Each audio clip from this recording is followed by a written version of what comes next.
Mission Creek Video Zine, day 2. George Clanton's playing. We got Armand Hammer as well. We're around the sprawling metropolis of World City, and we're gonna check out what's going on. So here it is. We're here, KRUI, Ben Romero, and John Glab. We got George Clanton in the apartment so far. How's your day been so far? How's Mission Creek been treating you? Very good. I like it.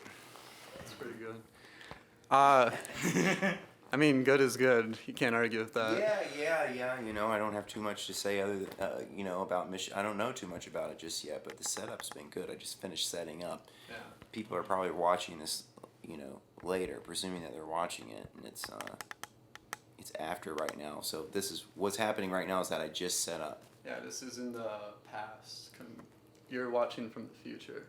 The show hasn't happened yet, so if something disastrous happens during the show, this will be like a historic film. Yeah, if something terrible happens, maybe HBO will come and get our footage and be like, dun dun, the day George Clanton died. Yeah, I do feel like I am going to die soon. Do you have a premonition? I don't know, just a sense of doom. Where does this general sense of doom come from? I don't know. I'd have to spend a lot more on therapy to find out. Yeah. We all know how much therapy costs nowadays. I think I don't know, I'm just getting older. Yeah. If you want to zoom in, you can see. And body's just falling apart. Touring's hard. Can't drink anymore because it hurts, so it's like, what am I gonna do? I consume a sandwich. I went over there to the Nodo downtown sandwich shop. Nodo? Yeah. Pretty good memory.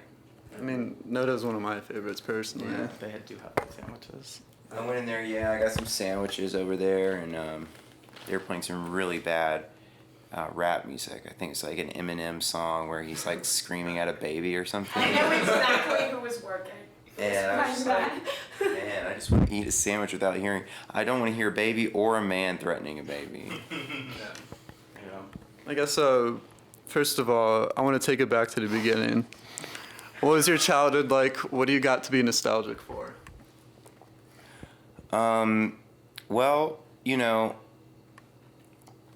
I feel like I need to put an asterisk on it because, the presumption is that I'm nostalgic for everything because that's what I like. I keep using that word, and it's happened. And that I kind of regret it now because I feel like I'm getting typecast in this whole nostalgia thing. But it's true. I like music that makes me feel like the opposite of the Eminem baby screaming thing. Like I like comfort and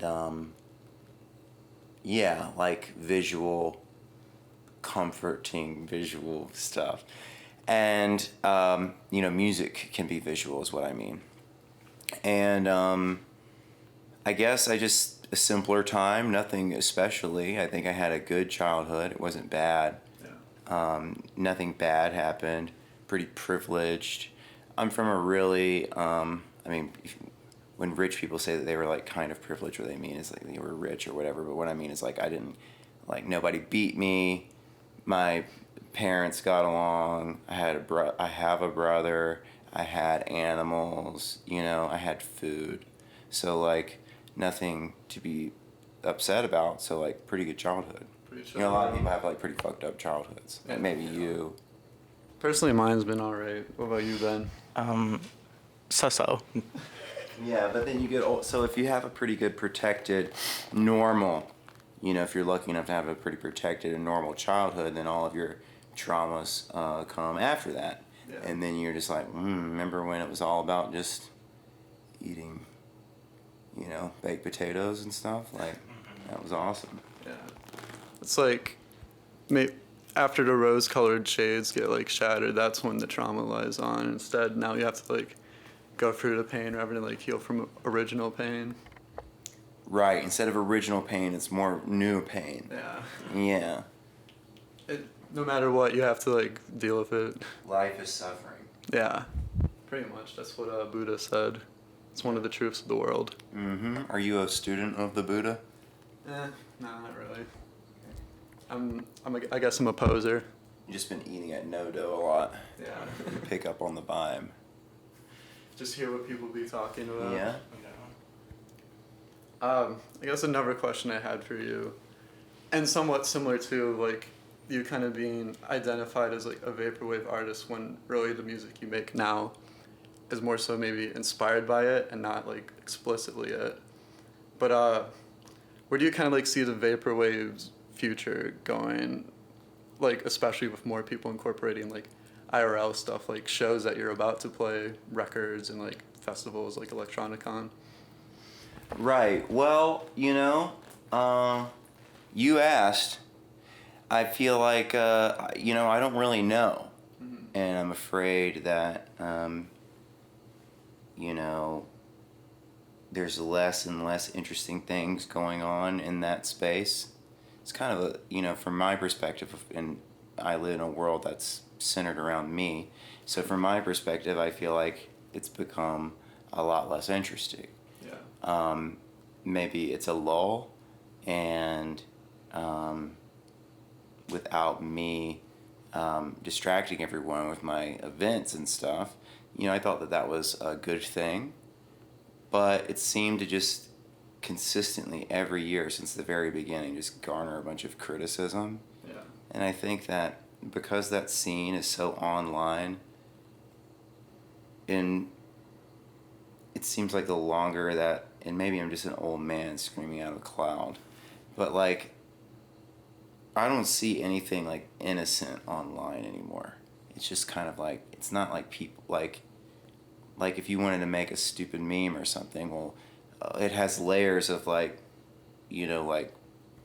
people are, why are you laughing at this? People are dying or whatever. So it's like, yeah, that's true. But, to a certain extent, that's always been true. But now it's like everyone's on the internet and everyone is just like, it's so negative. Like, I don't even like, Instagram's the nicest one, and I don't even like being on Instagram anymore.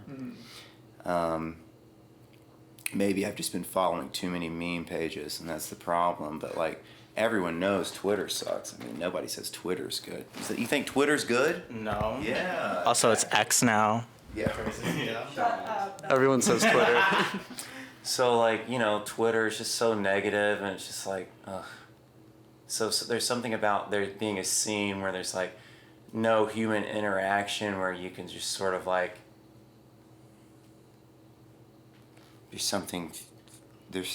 I'm really trying not to say what I'm actually thinking, but sort of like dance around it a little bit. There's just like a lot. Well, I know I can, but then what? This gets published or something. Of course I can say it. I'm not going to offend you. Yeah.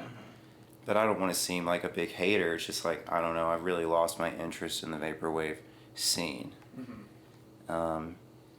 And I feel like for the past several years, it's sort of been like everything that interests me about it is just what I'm calling vaporwave. Yeah.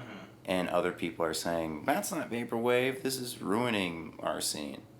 So it's just like, well, I'll just stop interfacing with it at all and see what happens, without my influence. And that'll be fine because it's not affecting me at all. I emailed with Jay and Enzo from like My Pet Flamingo, and they kind of had like a bit more of an optimistic take on it, like with kind of this IRL stuff. Yeah, I'm sure they did. Yeah. You have anything to say on that, or? I mean, they've got a movie coming out, about vaporwave. They've got to be optimistic about it. Yeah. Yeah. So it just sounds like it sounds mostly, I guess, do you see that vaporwave, I mean, it had its heyday, I guess, maybe like the mid-2010s. So I guess it just sounds like you're maybe growing more disillusioned with the genre. Yeah, and it's my personal problem. I mean, I'm 36 years old. Mm-hmm. So obviously my interests are going to change. I'm not going to say, oh, it's dead now, because people said it was dead in 2012, when in reality it wasn't even getting started. But, I see,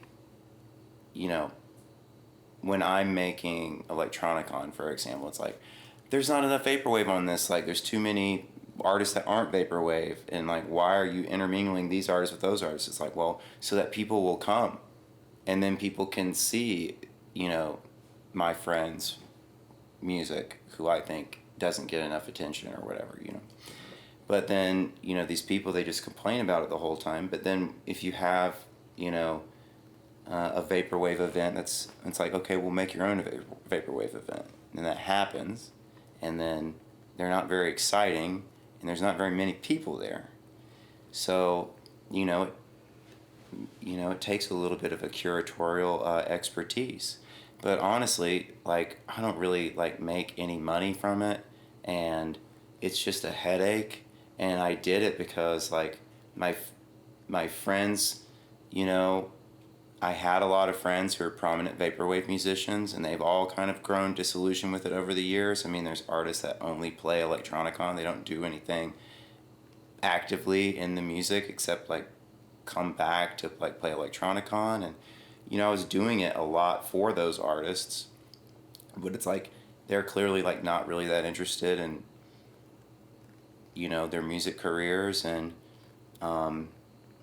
you know, there's tons of people who are really interested in it, but it's just kind of like, I've done it, and it was good every single time, but it's just too much for one individual to be expected to continue to do.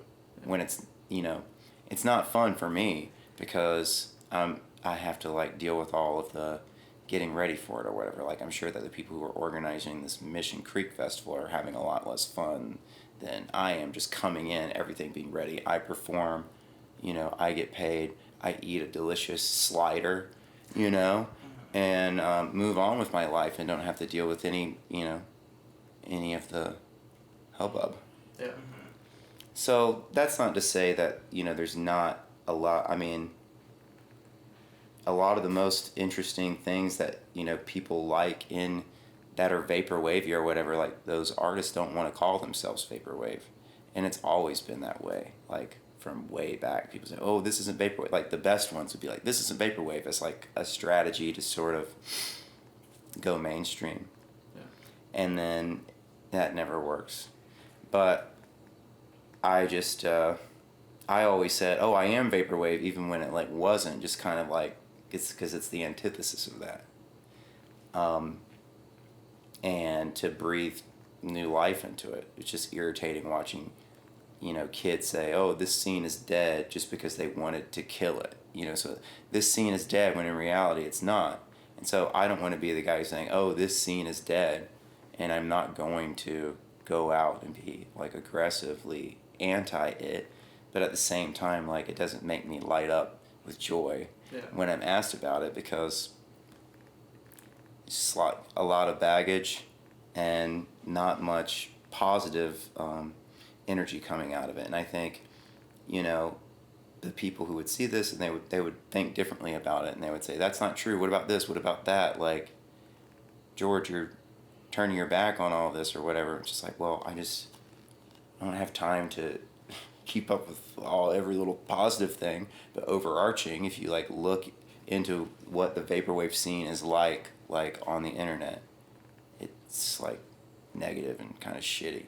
That's just my perspective. I get a negative and shitty side of it. I'm sure if you're, like, the young up and coming artist who just produced your first vaporwave song and you're like, please rate my vaporwave song, everyone in the world goes, oh, this is the best song ever, you're so good and I love you. But then if you, like, you know, if you, like, play a show and you can't get the other person a gig, then now you're, like, the devil, and they've created, you know, they're enemies with you. I mean, there's people who've never seen each other, who don't know each other, who, like, hate each other because, like, one person was supposed to,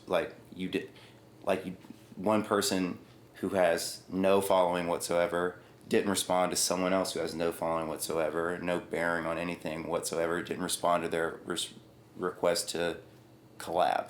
So then they, like, try to destroy them or something. Yeah. I mean, I see dozens of 15-year-olds doing that every day on Twitter. What within, like, music spheres kind of, like, makes you light up with joy, though? What's got you optimistic right now in a musical sense? Well, I'm touring with Full Body 2 right now. I mean, I really like them. And, you know, I get sort of... It's interesting. I mean, I feel nostalgic about them. Their music reminds me of My Bloody Valentine. I don't think you know, I think that that's kind of obvious, you know, an obvious influence of theirs, but I think they do it in a really cool way that, you know, sounds like My Bloody Valentine, but isn't being derivative, because they've really got their own thing, where so many other bands have tried to copy My Bloody Valentine, and it doesn't really, like, do anything for me. I just want to listen to My Bloody Valentine, but they've kind of got their own sound, but, like, it still ticks these itches that only that My Bloody Valentine sort of vibe can do. I mean, I'm excited about them. I was touring with Frost Children. You know, they're totally disparate from each other, but I'm excited about that. I mean, there's like music that's exciting, but I'm kind of introverted. Like, I've never been really like a part of a real scene, like in real life, and I don't know even what that's like. Like, the things that I like come from here, come from there. You know, like right now, my playlist is like, I'm listening to the Beatles all over again, and I'm listening to atmospheric drum and bass, and I'm listening to Seal a whole bunch again. And it's like, none of those things have anything to do with each other. I don't know that it's like, you know, so I think in that way, like, I've never been like too interested in a scene. The vaporwave thing online is like the closest that I've ever come to being like involved in a scene. But even then, it's just kind of like you have to make the scene for yourself, because, you know, it's just people online. I think I used to think that was interesting, the people online thing, but now I think online has worn out its welcome. And I think that a lot of people are going to, and maybe I'm just old, but I think a lot of people are going to slowly become disillusioned with online and online. And I don't know, like, if you say something to somebody, they'll like nod and agree, so you never know. But my brain's just been thinking, like, as like, you know, 90% of the comments on things that you see are just like AI bots and stuff, like, that's never going to go away. And so like the internet's just going to be flooded with all of this fake shit and fake, you know, videos of Joe Biden say like, fuck me in my butt, you know, they're like making his mouth say it or whatever, you know, because it's AI. And then people look at it, and then old people look, and I can't believe our president's saying this, you know. So the internet's just full of a bunch of fake shit, and eventually all the music will be fake. And you know, AI, my job won't exist anymore. So I'm thinking, like, I mean, I'm not going to stop making music, it's what I like to do, but I'm thinking I might need to like get some cows and shit, you know, if I'm going to like continue to live in 2026. Yeah. Folk album coming on. Yeah, the next couple, like, or like, if there's a type of music that can't be like AI'd, that's going to become popular. You know how like when, I don't even remember what you asked me, I'm just talking a whole bunch now like a dick, but you remember when like the lo-fi hip-hop came out? Yeah. Like lo-fi hip-hop came out, and then like everybody was like, lo-fi hip-hop, cool, like I like this. But because it's so easy to like you can make a lo-fi hip-hop song in 1 second, you know? So then it just became like a sludge of uninspired content. Now, you're right, now it's just kind of like, it's like you see a meme and it's funny, and then you see it 1,000 times, it's not funny anymore. So like everything that's cool is going to get washed so fucking fast as it becomes, I mean, like, you know, like my favorite shit right now is the atmospheric drum and bass, right? So, but there's like YouTube tutorials like, here's how to do the atmospheric drum and bass, and you used to have to like get an old like Amiga computer, and now there's software that just like makes your song sound like an old Amiga computer in like 1 second. You don't have to do anything, so there's no labor involved in it. So now someone can just watch a YouTube video and make something that sounds like, you know, good and authentic by like the old standards. But what was like a unique thing that like people who were passionate about it can now be like washed so fast. Yeah. So like you can type in to Midjourney like George Clanton riding a surfboard, and like it knows what I like, puts like a ghoulish looking like white dude with sparse yellow hair, you know, riding a surfboard.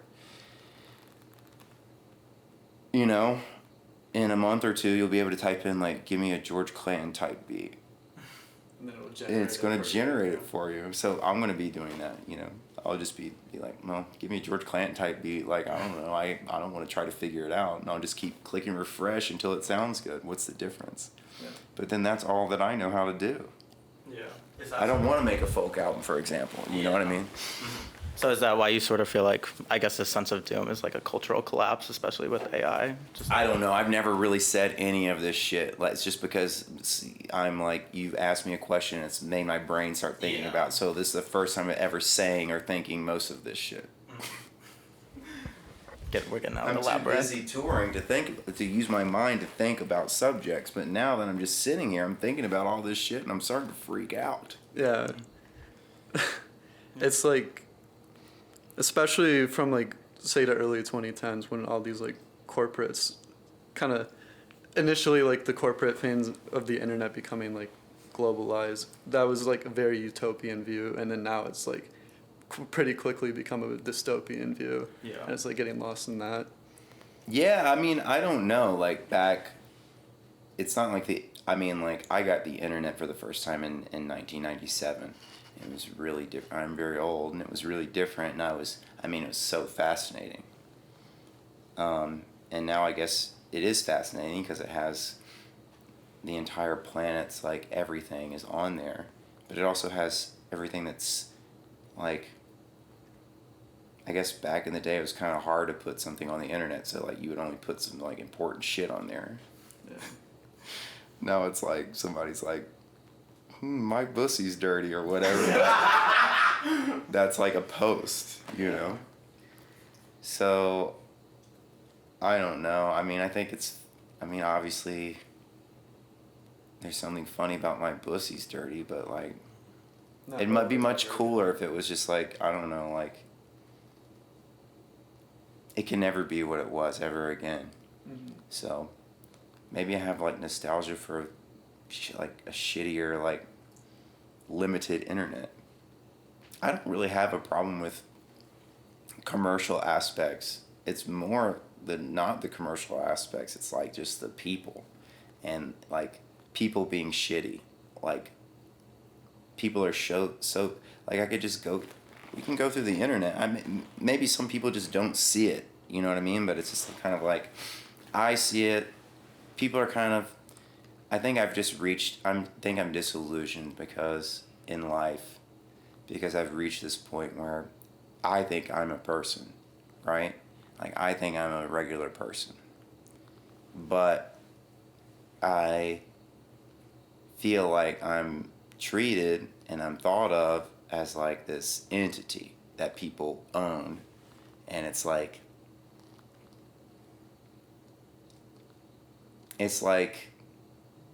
I'm a video game, and you can, like, give me as a person, like, a rating, or you can be like, I like this video game, I don't like this video game, or this video game sucks, here's what's wrong with this video game, like, the controls suck. You know, I'm just looking at the video games. You got some video games in here. But, like, people talk about me like I'm a fucking video game. You know what I mean? And it's like, I guess they have the right to do that because I put 1,000 pictures of myself on the internet. I fucking spoke on the internet for hours. I'm doing an interview that's like about me, and so I'm just like, why? Like, once I've done this, now all that I get out of it is shit that I don't want, which is I think you have to kind of like pretend that you're like cooler than you are or whatever to like benefit from putting your shit out there. But I'm just so tired all the time, and I hate doing that. I hate like trying, like, all my pictures, like, if you see a picture of me, this will be funny for you to think about. If you just like go through my Instagram and you just like look at any picture of me, I'm always doing this because I want to just not look cool, you know, because I just feel so weird about everyone, like every artist, like, because I know these cool artists, I know them. They're not cool. They're dorks. I know these artists. They're all dorks. And like the ones that act hard, they're softies. And the ones that act cool, they're nerds. You know? So it's just kind of like, why is everybody pretending to be something else? And so, you know, music's so fake. Wait, it's like you've caught me on my deathbed, and I'm just like, I'm having like a psychedelic trip right now. Like, I don't know why. Final interview. Yeah, this is like the most negative interview, but I don't know. I mean, I personally don't feel negative. I just think it's real. Yeah, it's like kind of real. Like this is all like stuff that we've had to deal with. Like especially like what you brought up with AI. There's so much content on the internet that is just. I'm not as negative as I'm acting like I am. Like I am, you know, having a good time, and I'm in like a good place in my life. I mean, the world is kind of sad in general. Yeah. For a number of reasons, but like, you know, insofar as me and my music, like I'm having a great time performing. Like I'm blessed because I really love my music. A lot of people don't, and they have to play the same songs over and over again, but I don't know, you turn it up, I fuck with it. Like I like my music still, so. And I play George Clanton type beat. yeah, I want to hear that George Clanton type beat. I like it. Nobody else does it just right. So I'm having a good time. I'm playing, like I've got the drummer from Full Body 2 is with me, and he's a really cool guy. He's really nice. He's got a great attitude, and we're just having a. What time is it? Yeah. We're just having a good time. 6:55. What was I saying? Oh yeah. Well, I'm having a great time, and I'm not negative. Generally, it's just kind of like there are, like, I do feel like this is like a really kind of a bad time in music, and it's like I think a lot of people could be like pretty optimistic about the AI shit, but that's stupid. I can't imagine it being good. I mean, I'm not worried about AI taking my job away. I mean, it's going to happen to everyone, but I think it's just, and I don't think it's going to happen because AI is going to make better music than me. I think it's going to happen because if people want to hear more George Clanton type music, it's going to be so easy to like make it. Like for like for me when I'm like 13 years old, it was really hard for me to make any music that was good. There were no YouTube tutorials. Now 13-year-old YouTubers can make really good music. And now a 13-year-old YouTuber is going to have like a world-class drum recording room in the form of an artificially intelligently trained plugin that they have in Ableton, that'll make them a drum beat.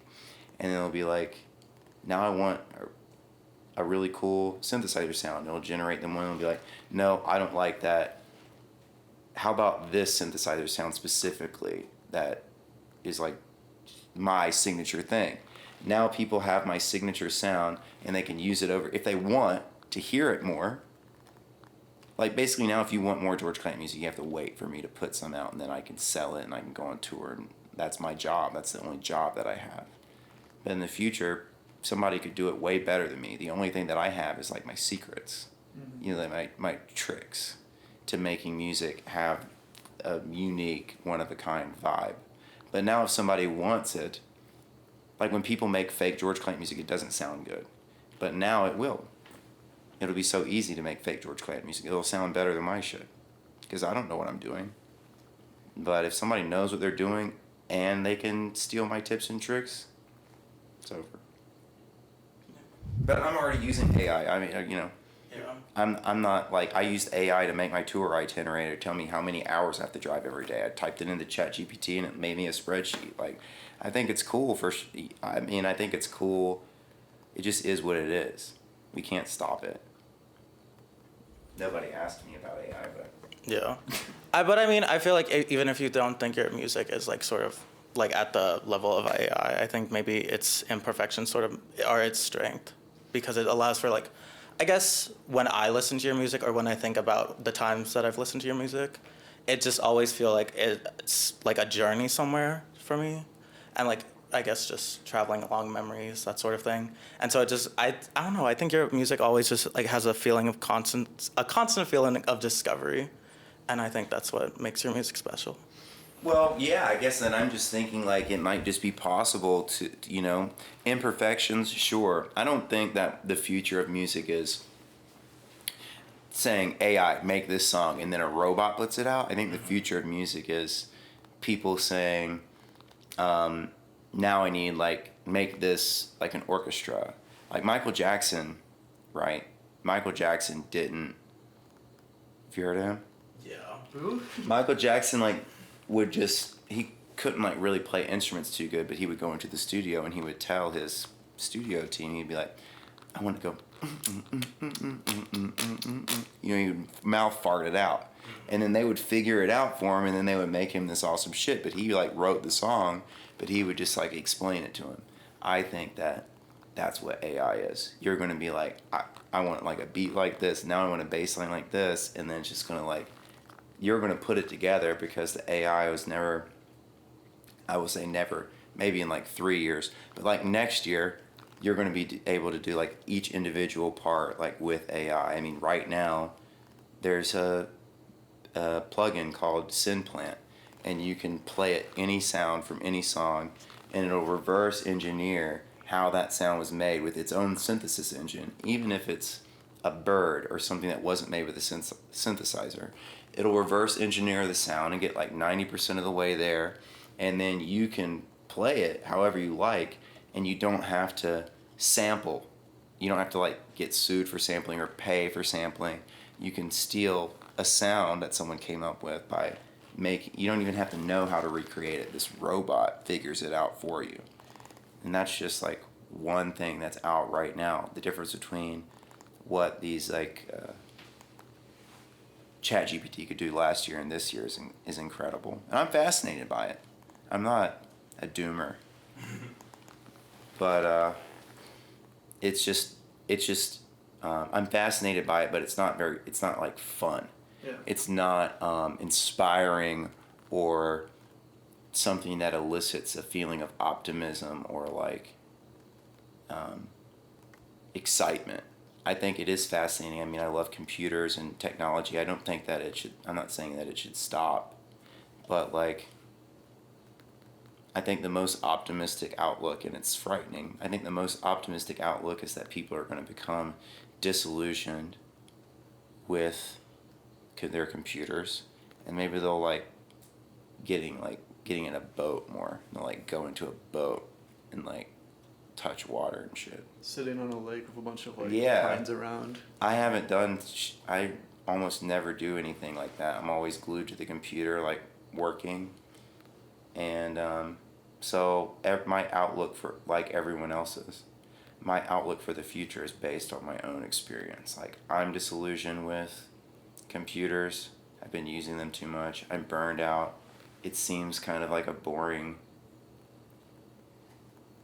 like dystopian future when it comes to computer technology and music to some extent. There are definitely things that like, I mean, like, I don't think that I'm that creative of like a songwriter, and it's mostly about how I'm like creating these like worlds or whatever with my tones, and I don't really understand what it is that I'm doing. Like, I couldn't explain how I'm making music exactly. I've tried, but like what makes it work for me, I just know it when it works. I don't know if AI is going to be able to do that or not. I mean, maybe it won't, but I think like, fuck me. What about everything else? Yeah. Like, whenever there's like something that's cool, I'm just saying I've been talking about myself too much. Like, whenever something cool happens, it's going to get replicated 1 billion times, and a robot is going to make 1,000 t-shirts for it that are going to be on Etsy, that get made to order. Like, everything that ever is cool is going to get completely saturated in 1 second because we've got these self-replicating robots. So then what becomes cool? Fishing, eating dirt. Going outside. Yeah, going outside. Climbing a tree. Climbing a tree. Mm-hmm. Yeah, talking to a human person's face. Going on a swing set. That might be the future. Scary. You heard it here first. You heard it. Do you want to kind of make like these changes, like move away from like spending your whole time on a computer and like? Yeah, that's my goal for 2024. I mean, like I've been like chasing the dragon, like trying to make my music as good as it can be, but at the same time I'm doing this shit where it's like I'm trying to make sure that people hear my music too, which is the hardest part. And you have to put so much more time to making sure that people hear your music than you do actually making it, which is,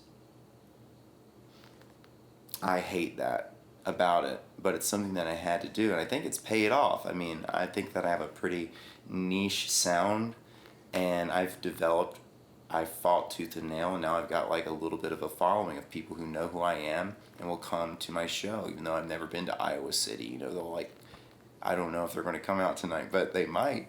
I've never been to Omaha, and we had a lot of people in Omaha last night. So, for example, that's kind of like shocking and fun and like great. Like I love that, and that makes me happy. I like doing that.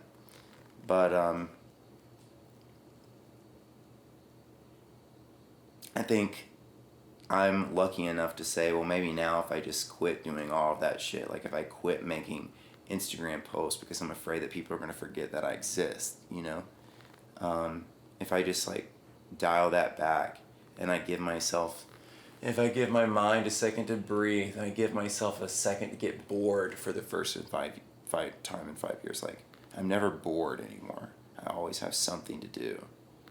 And I think that some of my best music was born out of like being bored.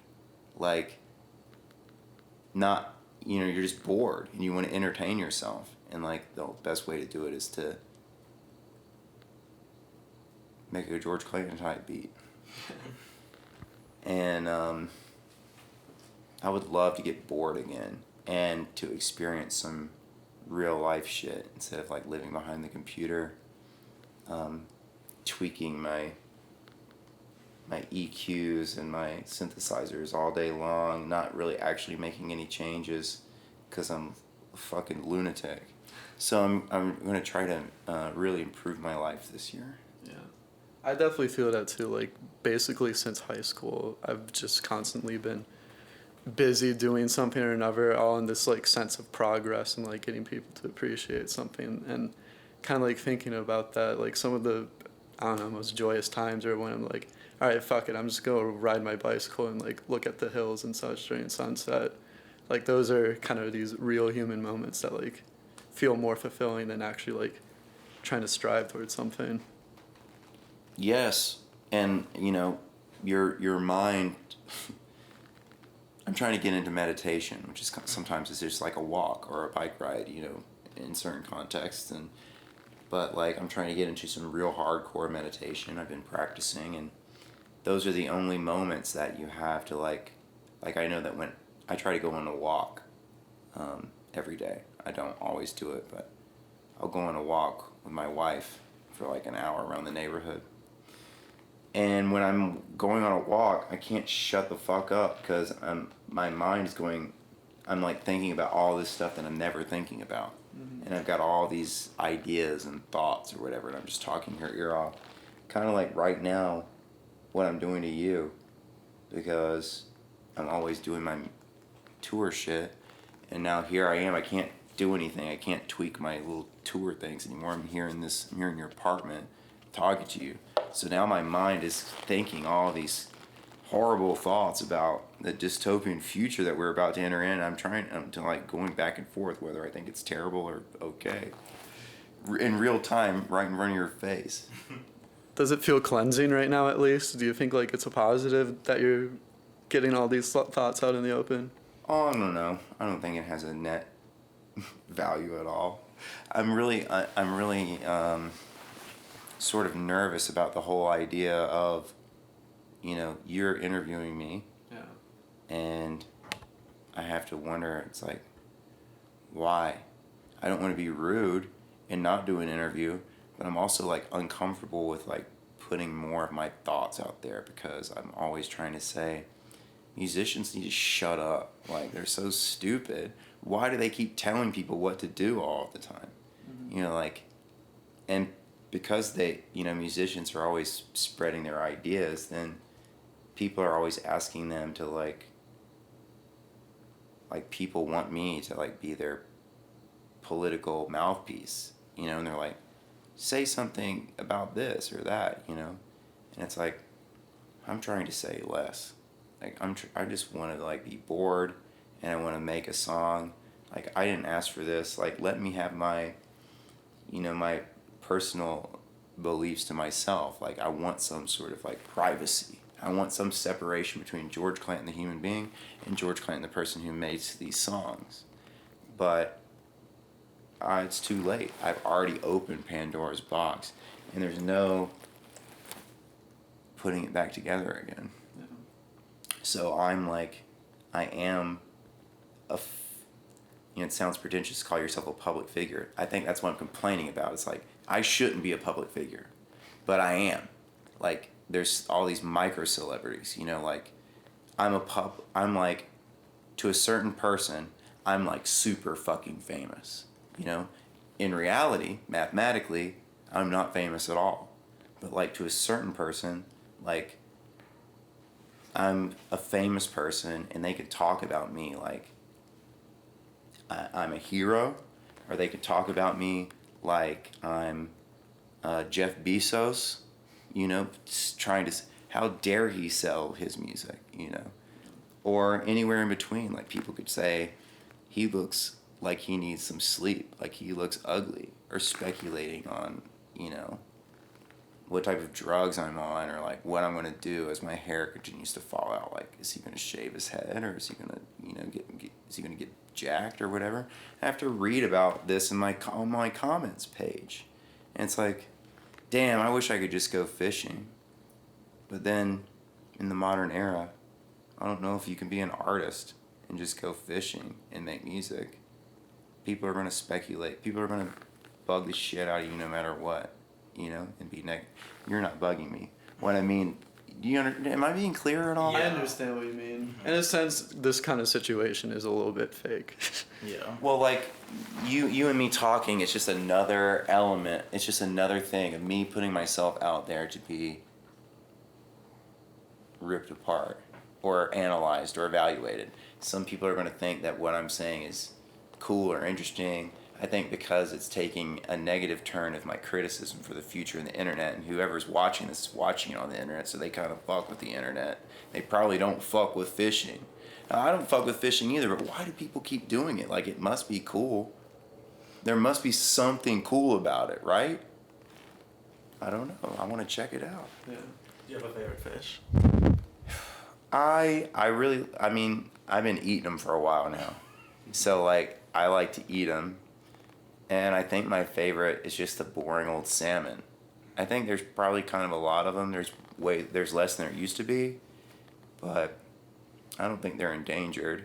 So I like that about them too, and that bears grab them. Like, that's cool. But fish, I don't know. I don't know if I vibe with their personality much. But some of them look cool. I really like the way that the salmon tastes. I like how tilapia tastes. So you don't like the fishy taste? Poser.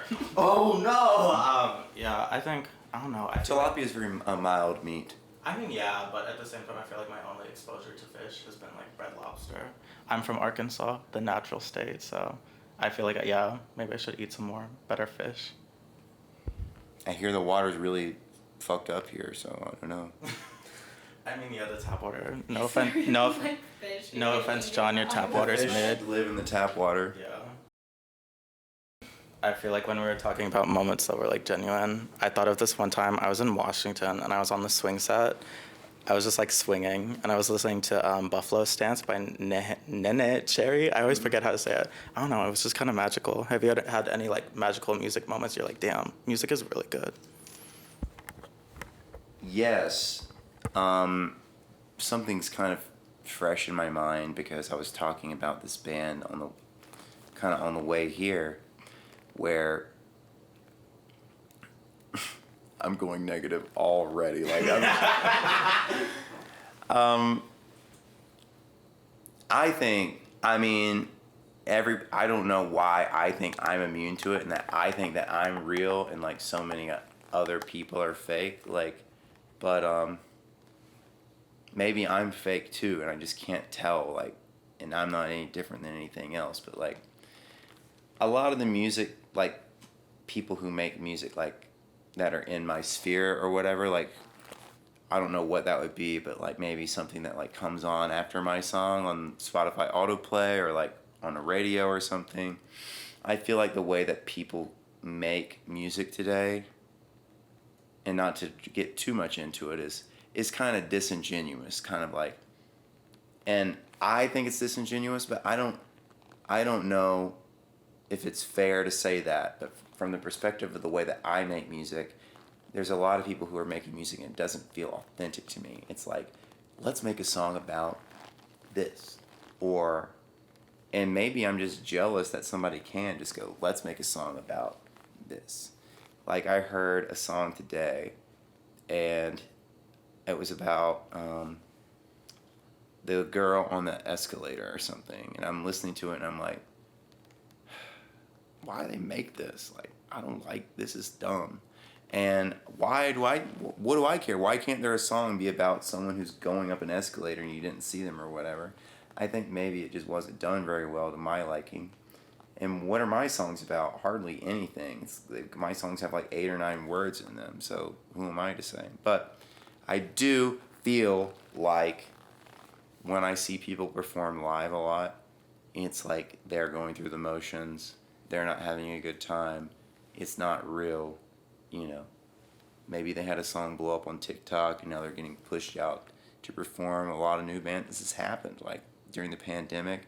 A lot of bands never play a song, like a lot of bands died and then a lot of new bands became super famous like over the pandemic. Like there's this whole new influx of artists who like have never played a show before, but they're performing in front of 1,000 people. That's an aside. So the opposite of that was, there's this band called The Clientele, and they're like one of my all-time favorite bands. And they're older. I think their first stuff was coming out in like the late 90s. And it's guitar music. It's guitar, bass, and drums. And because all of my music is like computerized and like into time, you know, like it's playback. There's like played back stems of music into a tempo, you know. But they're just sitting there and they're just like, their human bodies are the computer. And they're just playing music like in the old way, the normal way, like the way that it's always been done. And they're singing and it sounds like, it looked like I'm just watching this band sort of have a band practice. And they're just performing in like this really unpretentious, super honest way. And at the Lodge Room in Los Angeles, which is kind of it's a converted Masonic lodge. That's just kind of got a nice vibe to it. And there were a lot of people there, but not a whole bunch. The maximum that could be there were 500, so it's probably like 400 people there.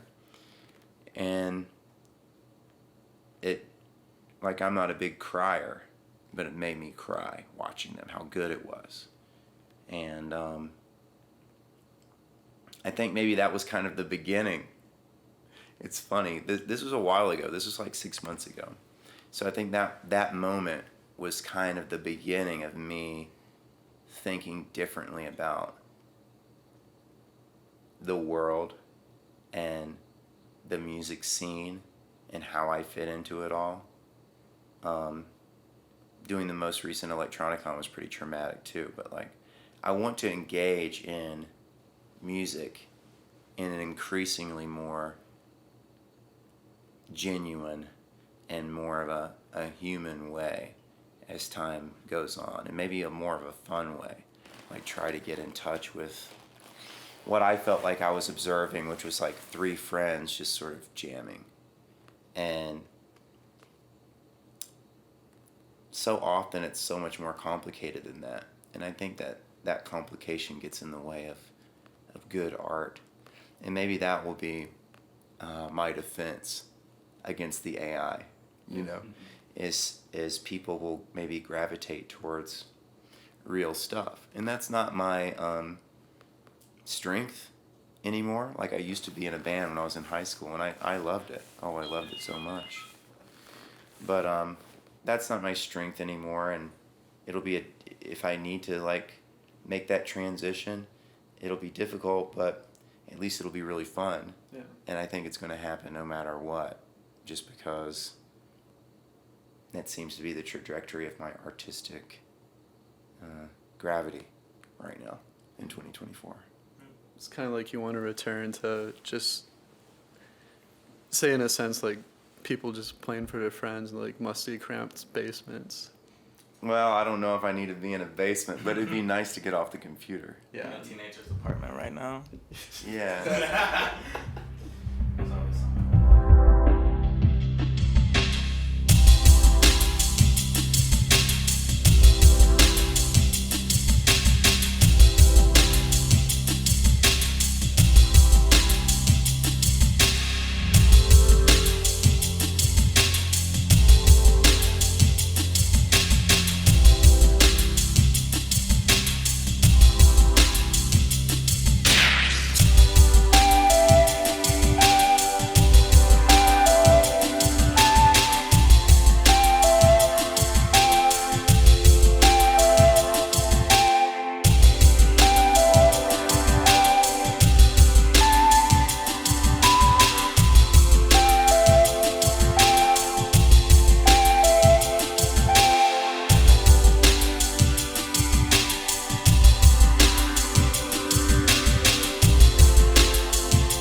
I need a second to catch my breath, but I got a pocket full of water. It was a wonderful gift. I already drank it all. It was just kind of sitting in there, but we just saw George Clanton.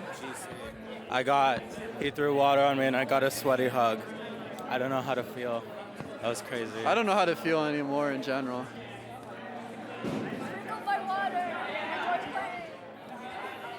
But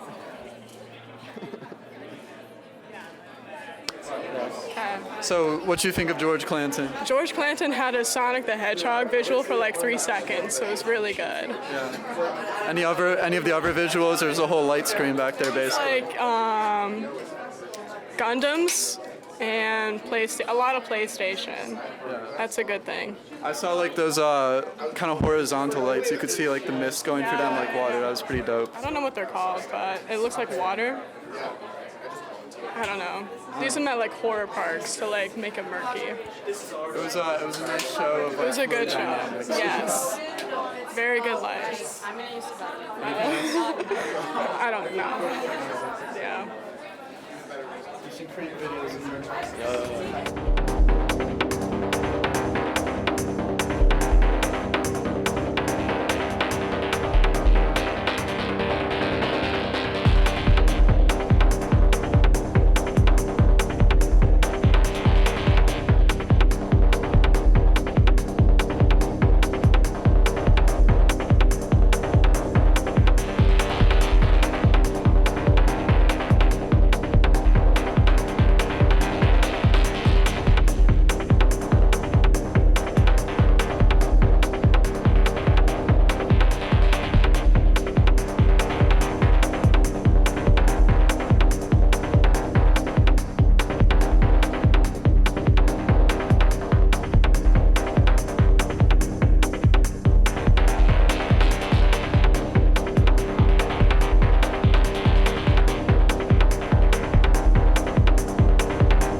What did you guys think of Indigo De Souza? We cried, very, and it very was beautiful. And she kept saying thank you, and I melted every time. And it was good. I wish she would have. She played a lot of new music. They played a lot of new music, which I loved.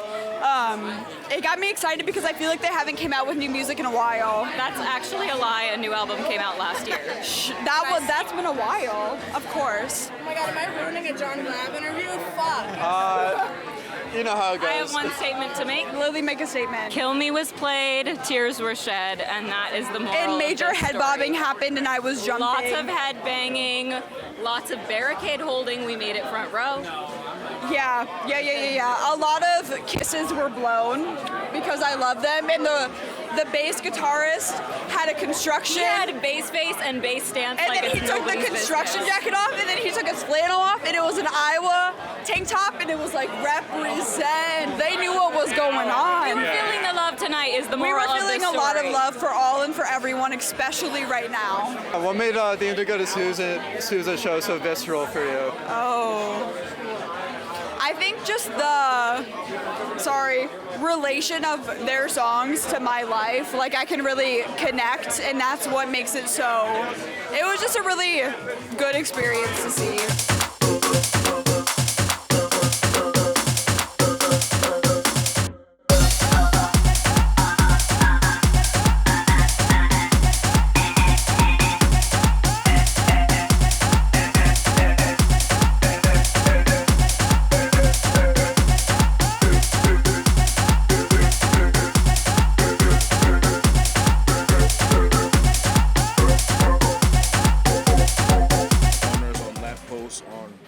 train trussels, it's everywhere.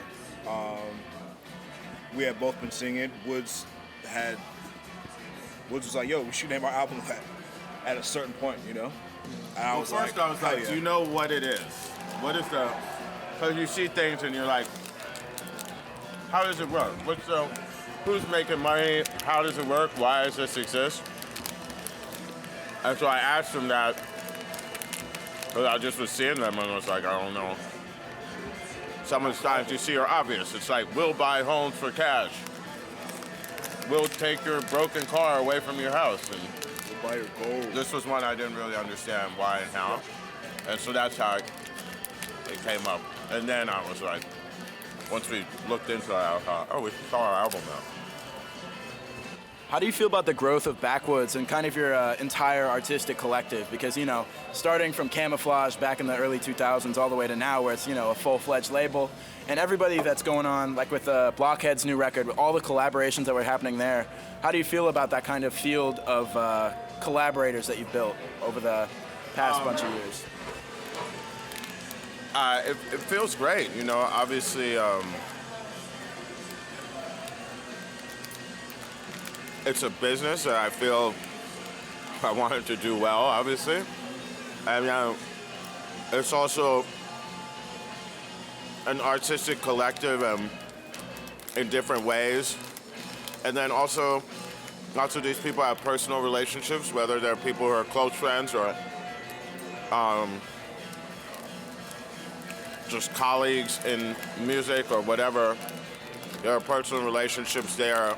And I love to see the label do well. I love to see individual artists do well.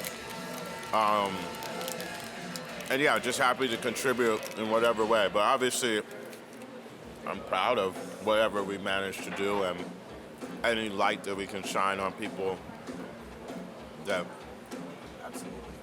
are deserving. Okay, so interesting question. Like, maybe it was just like internet rumors, but was there ever really like a beef with JPEG Mafia? You heard the songs. What type of question is that?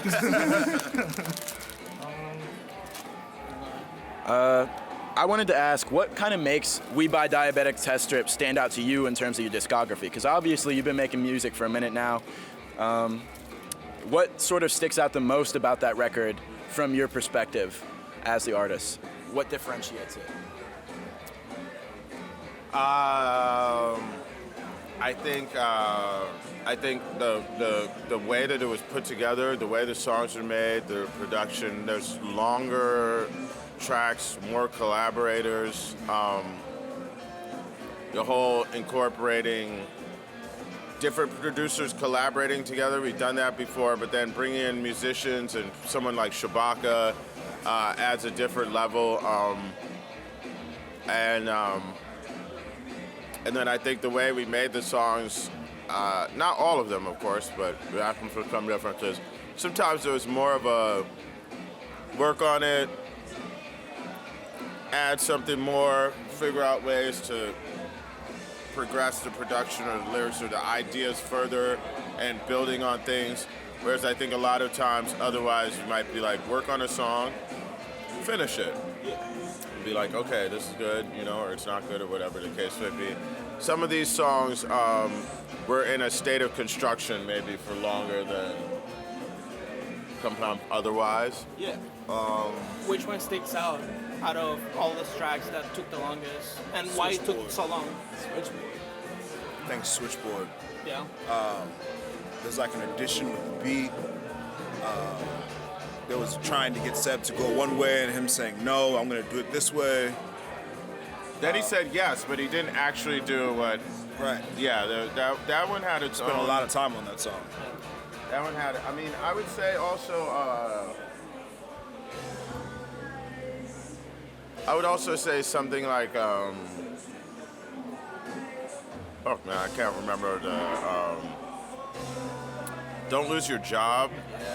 We knew we were going to do that song, and parts of it were done, but, you know, there are a lot of moving pieces, people involved, beat changes. We had to wait for Sifu to be able to do it, then Kame. So there were a few aspects to some of those joints, I'd say. Yeah. Speaking kind of about looking at the track list, I really wanted to ask about Doves, because that song came along, you know, what was it, 2 months ago, random Monday night. That like changed my trajectory for like the entire week. It was I mean, I feel like that is your artistic masterstroke personally, from what I've been listening to your entire discography for some years now. And I just wanted to ask, how did that song come together? Where did the idea come from? I mean, Benjamin Booker's contribution was incredible. Yeah, I mean, he's a co-producer and he's a vocalist on it. It came about because we knew that we were going to be making some changes to the album. And when we were looking at what to do and ideas, we were sort of bouncing around different beats and ideas and trying to think of the right thing. And that one I had already been sent to me by Kenny and Benjamin, who have a project in the works. And so initially it was sent like, hey, would you guys mess with this in a feature? And then they kind of decided it didn't fit what they were doing, but it was still sitting there. And so I sent it to him just in this time period where I was sending stuff and being like, what do you think? And he was like, yeah, this is it. So I said, okay. Like a lot of times, if he likes it, then I'm like, let's just do it. And then he recorded his verse, and I went last. So it was really, I went first, but you picked it, and then you had started writing and had some ideas, and I just kind of picked up from there. And then Kenny went back in and did some things or whatever, but yeah, that's kind of how it came about. It was a chance happening that grew, and then once we actually did it, I think we both were like, wow, this is really crazy. What can we do? What should we do now? And that's when we got into deciding to do the visuals. That's a whole other element. That music video is incredible. Okay. A song that really stood out to me on the album was The Gods Are Crazy. There are a lot of good lyrics on there. Like, what's really like the deep theme of that song?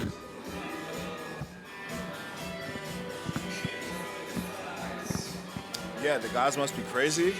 I'm not sure, man. For me, it was like I'm styling out on there. It was a cool experience working with LP, being able to sit with him in the studio, and just going through a bunch of things, and him being like, well, you like that one, right? You gonna go with that one? And I was like, yeah. We were like, yeah. He's like, well, when I'm done with it, it's not gonna sound anything like what you're hearing today. So it's like we had to have that trust, you know, and we trusted him. And then, you know, we did a version. He sent back the beat, completely different, like he said. We recorded a version, sent it back to him. Is that how it went? Then the beat changed again?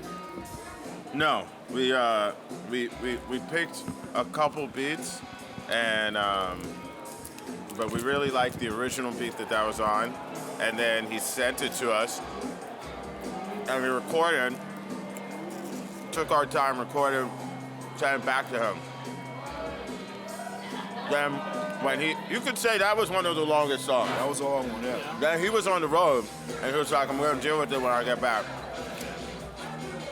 Then, just like he said he would, he sent it, and it was nothing like what we recorded over. Yeah, so we re-recorded our vocals. So then we were like, we love this, but we want to re-record our vocals. And he was like, you don't need to. And we were like, no, it's gonna be good. It's just a really great energy in that song. Did some rewriting and yeah, you know, as you can tell in Wood's verse, there's like a lot of like ancient mythological sort of references, but it's a lot of style. It's a lot of style going on in there, you know, mixed with like whatever kind of references, cultural, sociological references you could pick out, you know. Speaking of those reference points, are there any particular artists, musical, literary, any of those, anybody in any particular creative field that's especially been now or during the process of creating We Buy Diabetic test strips, that was especially, important when you were in the process of creating that record and in the process of creating whatever you're creating now? in the process of creating that record and in the process of what? Well, and now, if there is any influences that are really strong in your sort of mind space right now that are really speaking to you. This exact instant?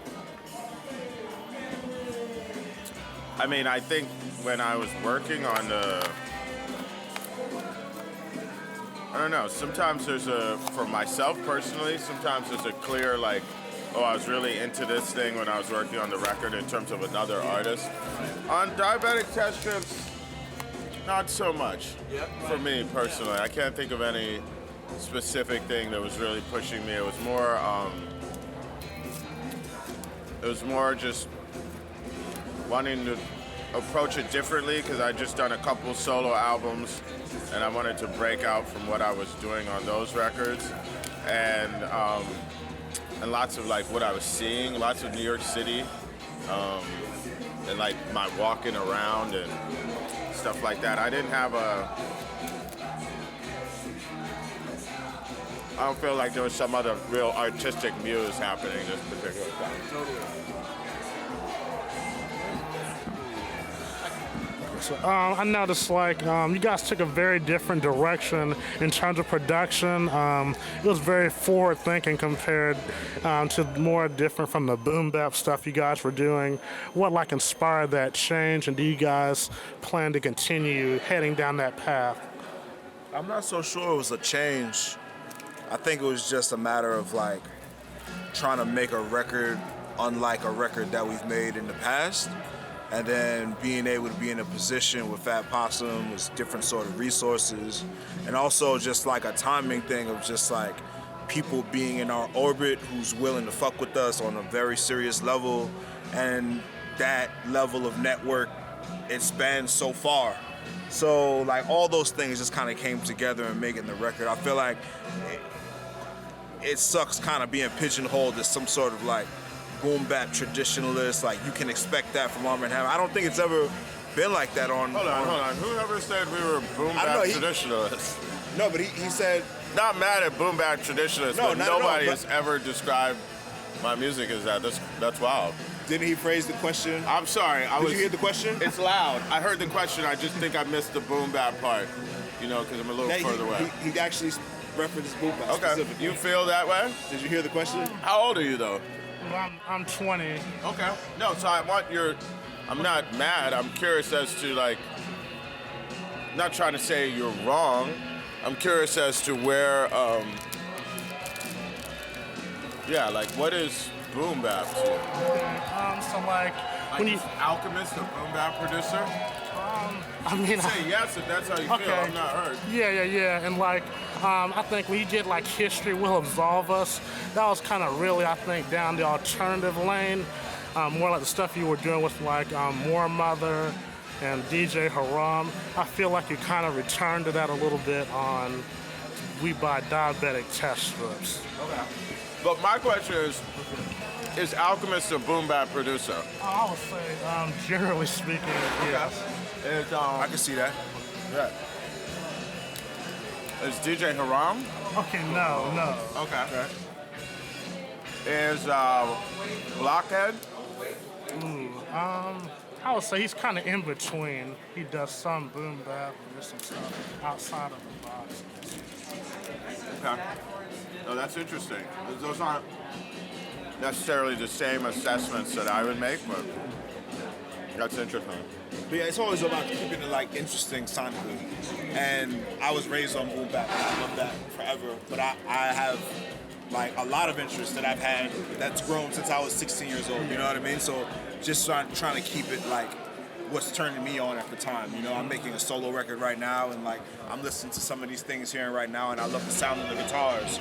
You know what I mean? It sounds like some of the things that I've been like kind of fucking with on my solo record. You know? So yeah. Just keeping things sonically innovative is important. Any last questions? Yeah, well, first of all, I wanted to say I feel like both of you do an excellent job, artistically speaking, not being pigeonholed. Like, I feel like the only thing you could expect is quality and bars from an Armand Hammer or either of your solo works. But I also wanted to ask, a while back, Billy, you were on Secret Skin with Open Mike Eagle. Oh, sorry, my mistake. That's just what people call me, not like. Yeah, absolutely. My mistake, Woods. But you were on Secret Skin with Open Mike Eagle, and you said in an alternate universe, if Elucid wasn't a rapper, he would be a mega church pastor, driving a Cadillac, wearing the rings. So my question to you is, if you weren't a hip-hop duo, if you were still a duo, but not necessarily in music, what would be your chosen profession? If you each don't mind sharing your 2 cents. Hold on, that we're doing together? Yeah, you're still a duo, but what would you be doing if it wasn't music? Man, that's a tough one. That is a tough one. What do you think?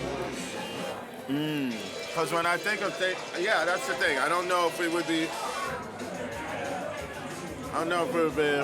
doing the same thing. If we would be, I think we'd still be friends, but I don't know if we would be doing something together.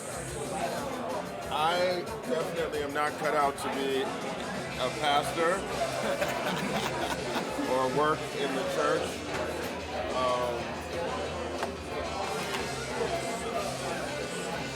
That is a tough question. Good for 10 minutes? Yeah. Okay. Maybe maybe we both be working with kids somehow. That's the only thing I can think of that we both did do at one point. Or a restaurant. Yeah.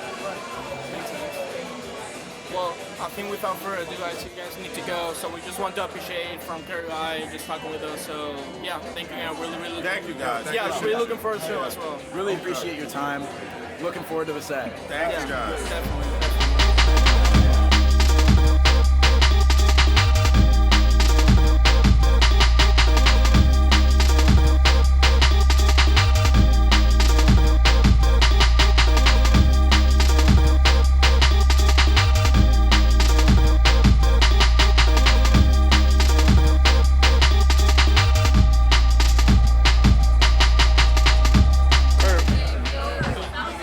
What's your name, man?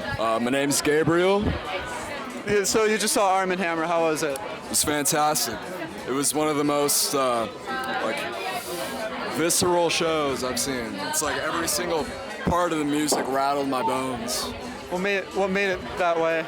I think, of course, Elucid's rapping and Billy Woods is rapping, but I think the production on every single one of their tracks is where it really shines. And basically how those two kind of interline. Yeah, for sure. Yeah, it was fantastic. It was good. Perfect meshing of two wonderful minds, yeah. Exactly.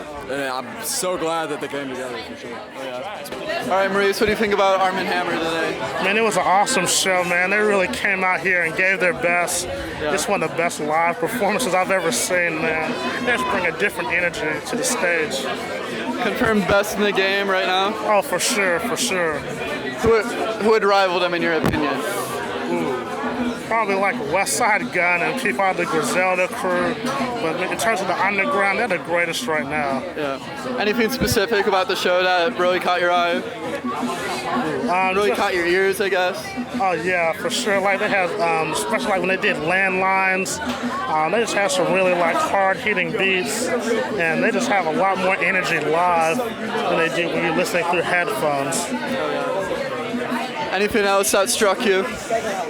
I loved everything, the crowd.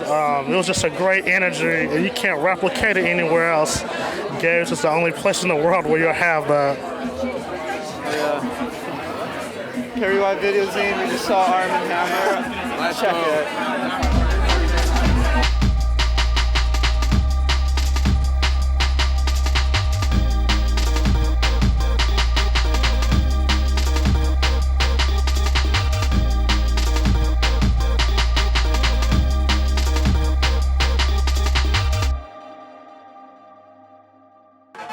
This is the end of day 2 here at Mission Creek Festival, live on KRUI, 89.7 FM, Iowa City. Live from the new lab, let's get it. Yeah, new lab.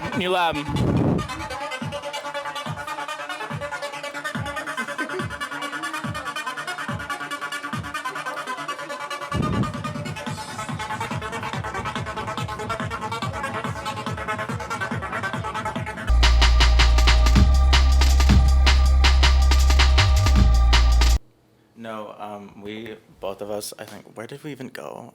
Madison? Yeah, we saw you in Madison. It was really cool. And I don't know if this is going to go in the end, but I just want to tell you this. But, like, afterwards, a friend who isn't with us right now, so we were on, like, the Capitol steps, and there were, like, these stoners, and they're all, like, smoking a blunt. And then, you know, after the show, our friend just, like, smoked a blunt with a bunch of random people. I don't even know why I felt like that was interesting to say, but I don't know.